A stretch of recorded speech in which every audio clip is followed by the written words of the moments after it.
사실 영화 레드원의 가장 큰 핵심은 바로 이 크리스마스 문화를 판타지화 시켰다는 것이겠습니다. 이 영화가 여러 나라의 크리스 문화를 이어붙였다는 거 여러분들 아십니까? 혹시 보신 분들 아세요? 우리나라도 산타클로스는 알지만 다른 나라의 문화권에 있는 산타클로스는 굉장히 생소하죠. 저도 이번에 영화를 보게 되면서 알게 된 부분인데 제가 정리해온 것들을 좀 소개를 해드리도록 하겠습니다. 먼저 등장인물들이 실제 설화에서 모티브를 가져왔습니다. 네. 좋아요, 구독. 자, 레드원이라는 뜻은요, 작품에서 보면은 레드는 닉, 산타클로스가 닉이에요. 산타클로스를 뜻하고요. 레드원은 레드원 이륙 허가합니다 라는 대사로 봤을 때 산타가 타고 있는 썰매를 뜻하는 것으로 보입니다. 여기서는 썰매를 전투기 취급하거든요. 그래서 에어포스 원 같은 거라고 보시면 돼요. 대통령이 타고 있는 비행기, 썰매를 타고 있는 산타, 레드원이라고 생각하시면 될 것 같습니다. 자, 줄거리 한번 보도록 하겠습니다. 줄거리는요, 크리스마스 하루 전입니다. 산타를 경호하는 ELF팀의 사령관 칼럼 드리프트, 드웨인 존스는 크리스마스 날이 지나면은 은퇴할 참입니다. 은퇴를 할 거예요. 이유는 사람들이 더 이상 산타를 믿지 않을 뿐더러 너무 나쁜 사람들이 많아졌기 때문이에요. 그러니까는 회의감 같은 게 드는 거야. 내가 일을 너무 열심히 했는데 사람들은 점점 더 나빠지더라. 더 이상 산타를 믿지 않더라. 그러니까 산타가 나쁜 어른들 마음에도 어린 아이들이 자리 잡고 있다. 그거를 볼 줄 알아야 된다. 라고 말을 하는데 일에 대한 회의감은 커질 대로 커진 상태입니다. 그래도 저는 못하겠어요. 그렇게 생각하시니까 산타죠. 저는 산타가 아니기 때문에 더 이상 그 어른들의 마음에 있는 어린아이들이 보이지 않습니다. 저는 그만둬야 될 것 같아요. 도움이 안 되는 것 같습니다. 하고 이제 은퇴를 선언한 거야. 자, 한편 어릴 적부터 산타를 믿지 않는 주인공 잭 오말리가 있습니다. 크리스 에반스죠. 크리스 에반스라고 부를게요. 현재는 세계 최고의 추격자로 불리고 있는 남자입니다. 자신의 친아들을 뒷전으로 하고 일에 몰두를 하고 있어요. 그래서 어떤 일을 하고 있었냐, 누군가에게 돈을 받고요, 어떤 좌표 하나를 알려주게 됩니다. 그 좌표를 받은 어느 집단은 그곳으로 이동을 하고요. 그곳은 바로 산타가 있는 숨겨진 마을이었어요. 그러니까 산타가 살고 있는 그 마을을 원래 숨겨뒀었는데 얘가 그걸 알아내가지고 좌표를 알려준 거야. 그게 어느 좌표인지도 몰라. 그 상태로 좌표를 넘겨준 거지. 그래서 빌런들이 산타를 거기서 납치를 하게 한 거죠. 자, 그래서 북극의 보암팀은 산타 위치를 노출시킨 크리스 에반스를 잡아와서 추궁을 막 하는데, 산타 어디 갔어? 산타 어디로 내빼 돌렸어? 내일이 크리스마스인데 배달 가야 되는데 너 뭐 하는 거야? 그랬는데 별다른 소득을 얻지 못합니다. 저는 그 좌표가 산타가 있는 마을인지도 몰랐고 산타가 진짜 있어요? 라고 하는 거지. 그래서 얘네 보안팀이, 야, 네가 그러면 좌표 넘겼으니까 그 좌표 그 받은 애들 네가 추격해. 우리가 돈 더 줄게. 더블로 줄게. 그래가지고 크리스 에반스를 고용을 합니다. 그래서 그 빌런들의 위치를 역추적하기 시작하는데, 이 납치한 그들의 목적이 뭐냐, 왜 산타를 납치했을까? 산타의 힘을 이용해서 인간들에게 두려움을 심어줄 심산이었던 거예요. 그러니까 좋은 세상을 만들기 위해서는 나쁜 인간들을 처단해야 되잖아. 그 나쁜 인간들을 처단하겠다는 거야. 이런 점에서는 드웨인 존슨과 비슷한 부류라고도 볼 수 있겠죠. 나쁜 인간들이 너무 많다. 그런 점에서는 굉장히 비슷한 면일 수 있겠고, 드웨인 존슨은 포기했죠. 근데 이 빌런들은 아예 처단을 하겠다. 근데 이제 얘네들이 그러는 거지, 주장하는 건. 그러면은 모든 사람들이 죽어나갈 텐데? 모든 사람들이 다 나쁜 짓을 했는데? 이런 얘기를 하는 거지. 자, 과연 드웨인 존슨과 크리스 에반스는 산타를 찾아낼 수 있을 것인가? 과연 드웨인 존슨은 그 어른들의 속에 있는 어린이들을 발견할 수 있을 것인가? 과연 크리스 에반스는 아들과 친해질 수 있을 것인가? 하는 내용이 바로 레드원 되겠습니다. 자, 작품 설명 한번 드리도록 하겠습니다. 감독은요, 제이크 캐스턴이라는 사람이고요. 주만지 새로운 세계, 주만지 넥스트 레벨을 만드신 분이에요. 그러니까 드웨인 존슨과 함께 하게 되면서 조금씩 알려진 그런 감독이라고 볼 수 있겠습니다. 요번에 드웨인 존슨과 세 번째 작품이 되겠네요. 그리고 각본은요, 크리스 모건이라는 사람이 각본을 맡았습니다. 각본 여태까지 한 걸 보면은 대단하긴 해요. 원티드를 시작으로 분노의 질주 도쿄 드리프트, 분노의 질주 4, 5, 6, 7, 8, 그리고 홉세인 쇼까지, 그리고 샤잠2까지 했습니다. 제작도 했었는데요. 미이라 리부트 했던 거잖아요. 톰 크루즈 나왔던 거. 그 미이라, 그리고 버드박스, 분노의 질주 10 이렇게 작업을 했습니다. 그리고 이게 원 작가가 있어요. 크리스 머건이라는 사람이 각본을 쓴 건 아니고 다른 사람이 원 작가가 있는데 바로 히람 가르시아라는 사람입니다. 이 히람 가르시아는 제작 프로듀서 출신이에요. PD예요, PD. 어떤 걸 하셨느냐? PD로서 분노의 질주 7, 샌 안드레아스, 주만지 새로운 세계, 램페이지, 스카이스크래퍼, 분노의 질주 홉스앤쇼, 정글 크루즈, 레드 노티스, 블랙 아담. 자, 여기까지 봤을 때 대충 눈치를 채시겠죠? 필모로 봐서 드웨인 존슨과 영화 동반자로 보이고요. 이번 영화도 드웨인 존슨을 위한 영화를 만들어낸 것이라고 보시면 되겠습니다. 그러니까는 히람 가르시아라는 이 제작자가 원래 PD였는데 많이 드웨인 존슨과 하다가 드웨인 존슨만의 어떤 시나리오를 쓴 거지. 그 시나리오를 각본가에게 넘기고 그게 만들어진 게 바로 레드원이다. 결과적으로 보면은 드웨인 존슨 사단이 만든 작품이라고 봐도 무방합니다. 그러니까는 그런 거예요. 우리나라로 치면은 마동석 사단이 범죄도시 만들고 그런 거예요. 그래서 비중이 드웨인 존슨이 가장 많습니다. 원작은 없습니다. 원작이 없어요. 그래서 감독, 각본, 원작가, 제작 다 드웨인 존슨과 연결되어 있는 사람들이 했다라고 보시면 되겠습니다. 출연은요. 드웨인 존슨, 크리스 에반스, 루시 리우, 키어넌 시카 이렇게 있습니다. 키어넌 시카는 요분이에요. 굉장히 이쁜 분. 자, 러닝타임은 123분이고요. 2시간 3분 9초입니다.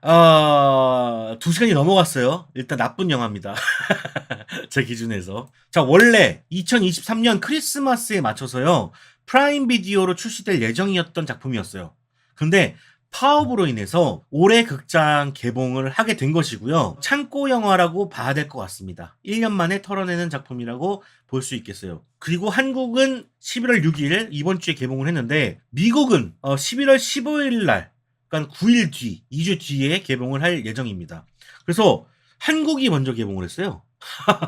어떻게 보면은 미국보다도 빠른 개봉을 해가지고. 근데 의외인 건 크리스마스 날 겨냥한 게 아니라 왜 11월로 이렇게 개봉 일자를 잡았는지 좀 이해가 가지 않는다. 아무래도 크리스마스 날 잡힌 영화들이 많다 보니까 피하다 결국엔 지금 11월까지 지금 밀려온 것이 아닌가라는 생각이 듭니다. 왜 피했을까요? 네. 그것은 좀 이따가 얘기해 보도록 하죠. 자, 이 작품은요, 한 3가지 정도의 이야기를 하는 작품인데요. 첫 번째, 두 번째는 그냥 이제 평범한 그런 얘기라고 볼 수 있겠습니다. 자, 첫 번째, 사람의 마음 속에는 선함이 존재한다. 이런 말을 하고 있죠. 한마디로 말하면 성선설이라고 볼 수 있겠는데요. 인간의 성품은 선하게 태어난다라는 주장에 힘을 실어주는 영화라고 볼 수 있겠습니다. 작품에서 드웨인 존슨은 세상에 나쁜 사람들이 점점 많아지면서 몇백 년 동안 해왔던 일에 회의감을 느끼게 되죠. 나쁜 아이 명단에 매년 22% 늘고 있는 상황이었기 때문에 지칠만도 합니다. 매년 나쁜 놈들이 계속 많아지는 거야. 이때 산타는 그러니까 더더욱 우리가 필요하고 지켜봐줘야 된다고 대답을 하게 되죠. 사람들이 스스로 깨달을 때까지 우린 믿어줄 수밖에 없다는 말을 하게 됩니다. 그리고 원래 산타를 믿지 않는 표본의 크리스 에반스와 동행을 하게 되고요. 사건이 마무리되어 갈 때쯤 크리스 에반스의 어린 모습, 내면의 선함을 보게 되면서 드웨인 존슨은 일을 계속하기로 하면서 영화가 마무리하게 됩니다. 그러니까는 이렇게 어릴 때부터 산타를 믿지 않았던 이 잭 오말리도 이 안에는 내면에는 선함이 있구나. 그런 것들을 나중에 발견하게 된 거죠. 그러면서 깨달았다. 뭐 그런 얘기를 하고 있습니다. 자, 두 번째, 매 순간의 결정이 기회다. 라는 말인데요. 작품에서 나오는 크리스 에반스는 아들이 있습니다. 근데 아들과 친해질 수 없는 관계예요. 왜냐하면 아내하고 같이 산 적도 없어요. 결혼을 하기 전에 애를 낳은 거지. 그래서 아내는 애진작에 결혼을 했고요. 친아빠의 역할을 하기도 뭐해. 왜냐면 아빠가 있으니까 지금. 그래서 뭔가 아들과 친해질 수가 없었는데 전 아내는 아들의 공연에 좀 가라고 부추기고 있었고 크리스 에반스는 가고 싶지만 산타를 찾는 드웨인 존슨을 도와줘야 되는 상황에 놓여 있었죠. 그래서 못 가고 있었는데 이때 빌런이 놓은 덫에 아들이 걸리고 그리고 크리스 에반스도 아들과 함께 하기 위해서 일부러 덫에 걸리게 됩니다. 그러면서 아들과 크리스 에반스는 한 공간에 모이게 되는데 그때 사과하면서 하는 대사가 매 순간이 기회였다라고 반성을 하게 되는 거죠. 이 반대로 말하면 우리는 매사 핑계를 대고 있다고 볼 수 있어요. 자기가 이루고 싶은 목적을 위해서 최선을 다할 수 있음에도 하지 않죠. 온갖 핑계를 붙여내면서 외면하거나 피하곤 합니다. 예를 들면 뭐 부모님께 자주 연락드리는 거, 올해는 책을 한 번이라도 읽어야지 했는데 책을 읽지 않는다는 거, 나 자신과의 약속을 자꾸 저버리는 선택을 하게 되잖아요. 근데 사람이 바뀌는 과정은 어느 순간이 있는 게 아니라 매 순간 1분 1초 이때마다 내가 선택할 수 있는 거다. 매 순간의 선택이 기회라는 걸 이야기하고 있는 작품이기도 합니다. 그래서 네가 하고 싶은 게 있으면은 지금 해라.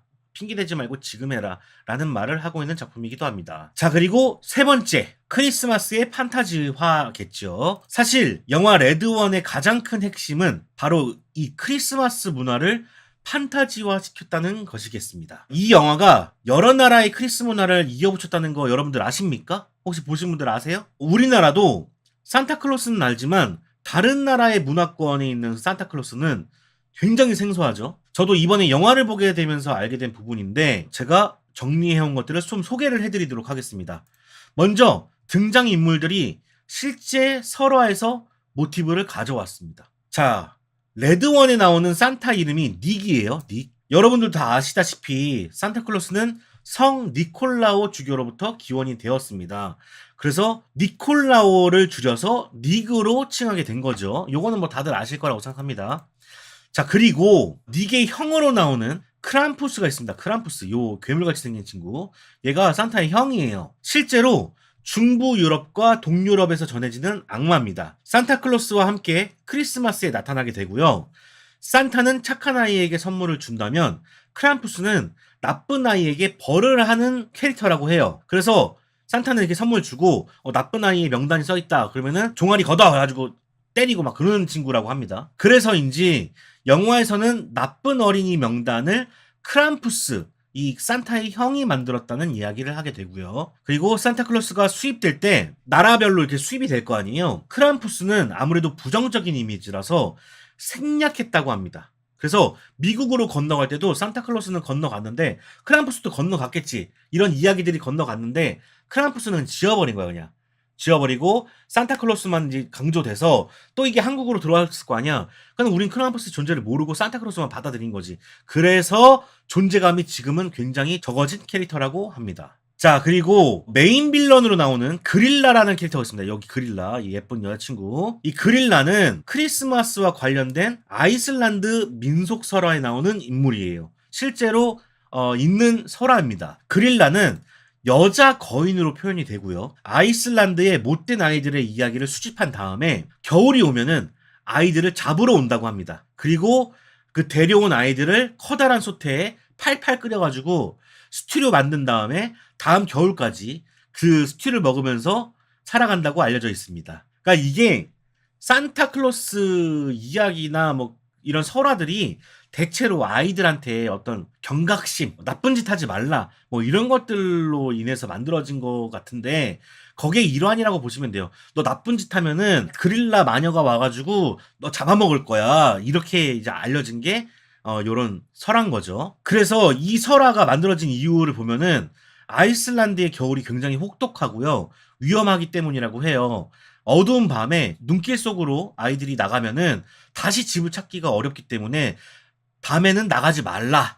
겨울에는 나가지 말라. 나가지 말고 집에서 착한 일을 하면서 기다리고 있어라. 뭐 이런 얘기들을 이렇게 그릴라를 통해서 전파를 하는 거죠. 그래서 영화에서도 그릴라가 본 모습을 보일 때 거대하게 괴물처럼 괴물의 형상을 띠게 됩니다. 자, 그리고 또 그릴라의 13명의 아들인 율라드도 등장하게 되는데요. 이 율라드도 아이슬란드 설화에 나오는 캐릭터라고 합니다. 이 13명의 캐릭터가 다 다르거든요. 그래서 정보차 설명을 좀 드리면 이름들이 다 되게 독특해. 얘네들이 하는 행실을 이름으로 지었거든요. 그래서 한국어로 번역을 해서 제가 말씀을 드리도록 하겠습니다. 자, 첫째 아들은 양우리 놀라게 하다, 뭐 이런 이름이에요. 그래서 무슨 얘기냐 하면은 양우리에 쳐들어가가지고 양들을 놀래킨다고 합니다. 얘의 장난인 거야. 크리스마스의 장난. 그리고 둘째는 외양간에 가서 우유를 훔쳐먹는다고 합니다. 셋째는 프라이팬 도둑. 이게 이름이에요. 그 아이슬란드는 광업이 발달하지 않아서 철로 만든 솥과 팬은 매우 비쌌기 때문에 가난한 가정에서는 솥과 팬이 유일한 가치 있는 재산이었다고 해요. 그래서 이것도 다 비슷한 거지.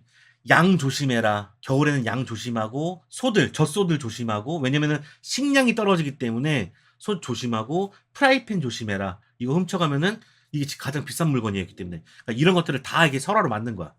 넷째는 숟가락을 핥는 친구예요. 예. 이거는 이제 잔반 남기지 마라 뭐 이런 것 같아. 그리고 다섯 번째는 솥 긁어먹는 친구. 여기도 잔반 처리에 대한 이야기겠죠. 그리고 여섯 번째도 그릇 핥기라는 애가 있습니다. 그리고 일곱 번째는 문을 쾅 닫기. 이게 바람이 많이 부니까는 문이 쾅쾅 닫히나 봐. 여덟 번째는 스키르 도둑이라고 합니다. 스키르는 요거트 종류라고 하는데 별미 음식이라고 하거든요. 여기 이제 아이슬란드에서 굉장히 유명한 요리인가 봐. 요거 조심하라고 하고. 그리고 아홉 번째는 소시지 도둑. 열 번째는 창문 엿보기. 창문 밖에서 사람이 엿보는 거지. 이거 조심하라고 하는 거고. 11번째는 문 앞에서 냄새 맡기. 그리고 12번째는 고기 도둑. 13번째는 양초 도둑. 그래가지고 조심해야 될 것. 그런 것들을 설화로 만든 캐릭터가 바로 이 율라드라는 캐릭터들인데 여기 출연을 하게 돼요. 근데 그릴라의 아들들이라고 표현은 되는데 뭐 이런 특징들을 살리진 않습니다. 이렇게까지 표현하진 않아요. 막 갑자기 얘가 그릇을 핥는다든가 소시지를 훔친다든가 양초도둑은 나온다. 양초도둑은 나오는데 막 솥을 긁어 먹고 막 이런 건 안 나옵니다. 자 그리고 이제 가르시아라는 인물 여기 나오는데 이 가르시아라는 인물은 북극곰으로 지금 묘사되고 있죠. 그리고 그릴라의 수아 눈사람들도 나오게 됩니다. 세 마리가 나오게 되는데 아까 지옥에 나오는 사자들하고 닮았다고 얘기를 해주셨고 코에 당근을 딱 빼면은 순식간에 사라지게 되는 그런 캐릭터로 나오게 됩니다. 자 그리고 여러 가지 설정들도 가져왔는데요. 일단 북극 사람들의 기술 중에 물건을 축소 그리고 확대시킬 수 있는 기술이 있어요. 팔찌를 차면 누구나가 할 수 있는 것 같아요. 이걸 이용해서 액션을 펼치거든요. 앤트맨을 생각하시면 될 것 같습니다. 개미처럼 변하지는 않지만 거의 동일해요. 작아졌다가 커졌다가. 그래서 드웨인 존슨이 싸우다가 주먹을 피하기 위해 갑자기 줄어들었다가 갑자기 또 키우면서 빡 주먹을 때리는 장면이 나오게 되지요. 또 장난감 가게에서 아이템들을 확보하거든요. 장난감 가게 크리스마스의 또 특징이 장난감 가게가 잘 된다는 거잖아. 그 장난감 가게에 아이템들이 쑥 있는데 그거를 이제 하나씩 집어온단 말이에요. 얘네들이. 그래서 미니카를 이용해서 이용수단으로 활용을 한다든가 쏴가지고 커지는 걸 쏴가지고 다 앤트맨이 나오는 거잖아. 그리고 권투를 하는 장난감을 키워가지고 적들과 싸우게 한다든가 이것도 이제 앤트맨 2인가요? 그 사탕을 크게 해가지고 자동차를 막아세우는 장면이 나오죠. 왜 이런 기술을 왜 앤트맨의 기술을 똑같이 따라했냐 이런 생각을 했었는데 이 기술을 쓸 수밖에 없는 이유가 산타가 굴뚝에 들어갈 때 활용하는 것으로 보여져요. 그래서 산타가 굴뚝이 이제 다 천차만별이잖아. 그래서 작은 굴뚝도 있고 뭐 창문이 열려 있는 데도 있고 그러다 보니까는 자기가 이제 몸을 축소시켜가지고 들어갔다 이런 설정이 있는 것 같아. 그래가지고 이거를 메인 기술로 써먹은 거죠. 앤트맨의 기술을 베껴온 게 아니라. 근데 뭐 베껴왔다고 봐도 뭐 무방합니다. 네 그렇죠. 앤트맨 2 안 봤지만 예고편이 키티컷이죠. 그거 말한 겁니다. 자 그리고 산타가 초반에 헬스를 하는 장면이 나오게 되는데요. 좀 보면서 뭐야 어처구니가 없네 라는 생각을 하게 되면서도 맨 마지막에 산타가 어린아이들에게 선물을 배달할 때 그 연출되는 장면들이 마치 특공대 투입 작전처럼 산타클로스가 투입화를 하게 됩니다. 그래가지고 밧줄을 타서 내려온다든지 뭐 이렇다 보니까 당연히 체력이나 근력이 필요하겠다 싶더라고요. 그래서 운동을 한 거구나. 맨 마지막에 보고 나서 이해하게 되었습니다. 자, 닮은 영화로는요. 설화를 다룬 작품들은 되게 많은데 이렇게 액션과 판타지를 만든 영화들을 찾아보려니까 많이 없어가지고 바로 생각이 났던 게 이제 신과 함께 저승의 세계를 시각화한다는 점에서 비슷했고요. 여기도 산타클로스 이제 크리스마스를 시각화한다는 점에서 비슷했고 그리고 액션으로 이야기를 푼다는 점에서 또 비슷하지 않았나 라는 생각을 해보게 됩니다. 다른 영화들도 있을 거예요. 여러분들이 한번 추천해 주시면 좋을 것 같습니다. 일단 산타를 공군이 엄호하는 건 좋았는데 생각해보니 왜 클라이막스에서 공군이 안 나섰을까요? 뭐 그런 것도 있고요. 잘 생각해보면은 장난감 가게에서 포탈을 타고 이동을 하잖아요. 그냥 금방 이동을 할 수 있단 말이에요. 근데 산타크로스는 처음에 썰매를 타고 이동을 하죠. 굳이 그렇게 할 필요가 없거든요. 자명상마계를 통해 가지고 그냥 이동을 하면 되는데, 예. 그래서 앞뒤가 그렇게 맞진 않는다. 네, 토르 같은 것도 생각나죠. 자, 그래서 저는 어떻게 봤냐. 이렇게 설명을 많이 했음에도 불구하고 재미가 없었습니다. 재미가 없었어요. 개인적으로는 뭐 전문가까지는 아니지만 나름 크리스마스 덕후입니다. 제가 크리스마스 덕후예요. 제 주변인들을 다 아시죠. 한때는 나홀로 집의 2를 100번 이상 봤고요. 나홀로 집의 1편을 70몇 번을 봤습니다. 그리고 저는 11월부터 캐럴을 듣기 시작하고요. 그리고 트리를 설치를 하면은 여름이 될 때까지 꺼내놓기도 하고요. 어느 해에는 그 해 넷플릭스로 나온 크리스마스 영화를 모조리 다 보고요. 리뷰를 한 적도 있었습니다. 제 채널 해석왕 고텔 채널에서 검색해 보시면은 크리스마스 검색해 보시면은 쭉 나올 거예요. 그 정도로 제가 크리스마스를 좋아하기 때문에 레드원을 안 볼래 안 볼 수가 없었어요. 청설을 못 보게 된 이유는 단 이거예요. 내가 크리스마스를 너무 좋아해. 근데 이상했던 건 아까도 말씀드렸는데 11월에 크리스마스 영화가 개봉을 하지 않나. 시간대가 조조 영화가 없고 12시 40분. 첫 타임이 12시 40분이었거든요. 제가 그걸 봤단 말이에요. 그리고 뒤에 한 타임밖에 없었어요. 두 타임밖에 없었단 말이야. 그래가지고 이거 설마 재미가 없었나 싶었는데 그러니까 창고 영화가 왜 됐는지를 이해하겠는? 그런 작품이었다라고 볼 수 있겠습니다. 뭐 물론 재밌게 보신 분들도 있으실 거라고 생각해요. 여러 나라의 설화들, 이야기들, 구전들을 따온 점이나 액션으로 풀어버린 점이나 세계관을 구축한 점은 나름대로 좋았다고 생각은 하는데요. 눈으로 예뻐 보이는 건 순간이지 오래가지 못하거든요. 그래서 이게 처음엔 눈이 휘둥그레지는 그런 경험을 했지만, 그리고 크리스마스 분위기도 물씬 났지만 후반부로 갈수록 그런 것들이 좀 약해졌다라는 말씀을 드리고, 자, 그래서 아쉬웠던 부분들을 나열하면서 끝내보려고 합니다. 첫 번째 아쉬운 점, 레드원의 가장 큰 아쉬운 점은요, 바로 서사입니다. 서사. 산타가 잡혀가고 결국에는 드웨인 존슨과 크리스 에반스가 산타를 찾기 위해서 모험을 떠난다는 이야기인데, 그 모험 자체가 재미없어요. 그러니까 구색은 다 갖췄어요. 근데 그냥 재미가 없어. 편집이 어떻고 분장이 어떻고 미술이 어떻고 이런 걸 따지기 전에 그냥 재미가 없더라고. 크리스 에반스가 좌표를 보내서 이 사단이 났기 때문에 좌표를 받았을 법한 친구를 먼저 만나서 해코지를 하죠. 근데 얘는 그냥 그릴라에게 돈만 받고 넘겨준 브로커야. 그래서 선택한 게 크람푸스죠. 산타의 형이기도 하고 그릴라가 관여돼 있어서 뭔가 알 거야 싶어갖고 이제 크람푸스에게 가는데, 크람푸스가 사는 곳에는 산타가 없었죠. 대신에 크람푸스와 싸대기 대결을 합니다. 그리고 결국에는 그릴라한테 간단 말이에요. 모험의 과정이 이렇게 되거든요. 처음에 단서를 찾기 위해서 범죄를 저지를 법한 애를 만나고, 그 다음에 산타의 형을 만나고, 산타의 형의 전 여자친구인 그릴라를 만나게 되는 거란 말이에요. 이런 모험이 펼쳐지는데요. 해변 한번 보여주고 크람푸스와 싸대기 싸움 한번 하고 결국 그릴라에게 간다. 뭐 아무런 재미가 없는 거예요. 뭐 서스펜스가 있건 뭐 반전이 있건 좀 더 모험다운 모험을 보여주던 거 했었어야 되는데, 아니면 액션을 다양하게 보여주던 거 했었어야 되는데 아무것도 하지 못합니다. 개인적으로 추측했을 때는 이 원작자가 원래 시나리오 작가 출신이 아니잖아. 그래서 시나리오를 잘 못 써. 잘 못 썼고 설정만 재밌게 만들었고 사람들이 설정 좋은데 해가지고 살을 붙여가지고 빌드업 시킨 작품이라고 봐요, 저는. 그래서 굉장히 내실이 약하다. 내용이 재미가 없어. 그냥 밋밋하다. 밋밋하다. 자, 두 번째 아쉬운 점은 캐릭터의 활용입니다. 이 포스터에 보면은 조이라는 인물을 이제 루시 리우가 하고 있습니다. 북극곰 가르시아도 있죠. 난 사실 눈사람하고 가르시아 때문에 제가 되게 기대를 많이 하고 간 거거든요. 여자 액션 배우 하면 떠오르는 인물이 루시 리우 아닙니까? 근데 활용을 못해요. 가르시아 굉장히 멋있고 되게 싸움 잘할 것 같고 이미지가 그렇잖아요. 얘가 싸우면 멋있을 거 아니야. 근데 활용을 못해요.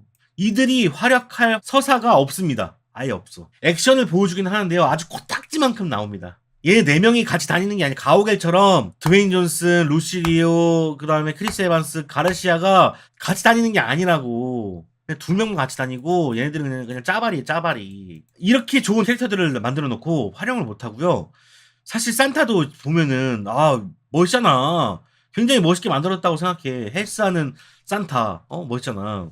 근데 영화 내내 잠들어 있습니다. 그나마 엔딩에서 배달하는 액션이 볼만한데 잠들어 있는 게 90%예요. 영화 내내 잠들어 있어요. 그래서 나올 구석이 없습니다. 지금 보니까 그냥 우정추전 같은 거야. 우정추전. 그래서 속았다. 그 정도의 느낌입니다.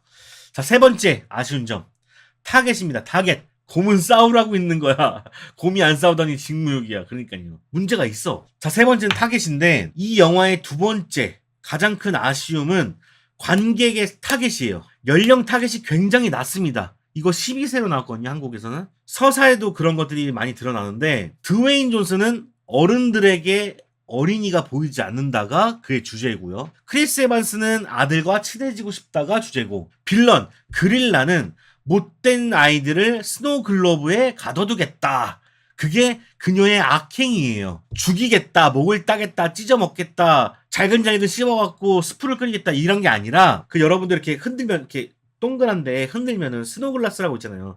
흔들면은 막 눈 내리고 그런 거 장난감 같은 거 그 스노글로브에 사람들을 가두는 거야 그냥. 그게 얘가 하고 싶은 짓이야. 뭐 빌런을 죽이겠다든지 뭐 나쁜 짓을 저지른 사람을 찢어서 뭐 수트에 넣겠다든지 뭐 그런 거 아닙니다. 우리 같은 관객에게는 좀 뻔하고 약하게 느껴지는 서사들을 계속해서 넣어놔요. 아니 포스터를 이렇게 어벤져스처럼 만들어 놓고 너무 순수한 이야기를 하고 있으니까 이야기가 너무 밋밋하게 보이는 거죠. 물론 담고 있는 메시지나 크리스마스를 다루고 있다는 점에서 어린 관객들을 놓치기는 힘들었을 거예요.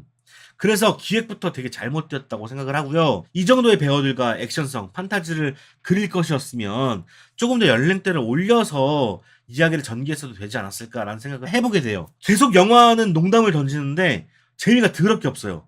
제가 저번 주에 말씀드렸죠? 아마존 활명수에서 가장 못했던 게 뭐예요? 개그의 타이밍을 못 맞췄다고 했잖아, 내가. 근데 이 영화도 개그의 타이밍을 거의 못 맞추는 느낌이었어. 웃기는 장면들은 상당히 많이 나오는데 한 번도 웃은 적이 없어. 그래갖고 이거는 그냥 잘못 만들어졌어. 이 구색으로 뭔가를 더 할 수 있을 것 같은데 일단 이번 영화에서는 못했어. 그래서 재미가 없어. 산타 존재감이 어찌 보면 중천의 허준호 같죠. 중천에서 허준호는 빌런이지만 반신욕하면서 기만모다 끝나거든요. 피식된 적은 있는데 피식일 뿐. 그러니까요. 이게 크리스 에반스도 굉장히 개그를 잘하고 드웨인 존스도 개그를 잘하는 사람인데 내가 볼 때 편집 타이밍이 문제인 건지 아니면은 감독의 문제인 건지 모르겠는데 그게 되게 하나도 안 웃기게 묘사가 돼요. 그래서 재미가 없어. 코미디 실패. 액션은 그럭저럭 뭐 볼만하고 세계관도 뭐 볼만하지만 배우들의 연기 실패, 내용 실패. 그래서 전반적으로 실패였다. 크리스마스 영화 굉장히 좋아하는데 이런 영화 나오는 게 쉽지 않거든요. 되게 응원하고 싶었는데 무엇보다 개봉식이 실패. 그러니까 모든 게 다 실패했어. 대부분의 모든 게 실패야. 그냥 창고 영화 터는 용이라고 보시면 될 것 같아요. 예. 아마 얘네들도 그랬기 때문에 광고도 많이 안 들리고 극장 좌석수도 많이 확보를 못한 것 같고 일부러 안 한 것 같아요. 예, 자기들도 보는 눈이 있으니까 이거 안 될 것 같은데 해가지고 좀 축소해서 개봉시킨 것이 아닌가라는 생각을 해보게 됩니다.